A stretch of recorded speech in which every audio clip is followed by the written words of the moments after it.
ત્યારે આ સરકારે ગુજરાતમાં માત્ર ને માત્ર ભ્રષ્ટાચારને વેગ આપ્યો છે। તમે જોયું હશે ભ્રષ્ટાચાર પંચમહાલમાં આપણા પંચમહાલ જિલ્લાના ભાજપના જિલ્લા પ્રમુખે પણ આ તાલુકાઓમાં જાંબુઘોડા તાલુકાઓમાં કરોડોની અબજો રૂપિયાનો ભ્રષ્ટાચાર કર્યો છે।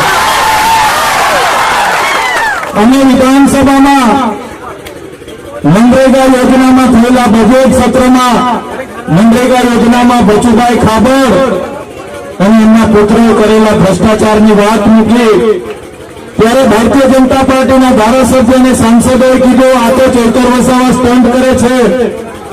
મેં સરકારને ત્યારે ચેલેન્જ આપી, તમે એક એક જિલ્લાનો મનરેગાના પૈસા ક્યાં જમા થાય છે, એજન્સી કોની છે એની તપાસ કરશો તો તમામ જિલ્લાઓમાં ભાજપના જિલ્લા પ્રમુખો અને ધારાસભ્ય અને સાંસદોના નામ આવશે।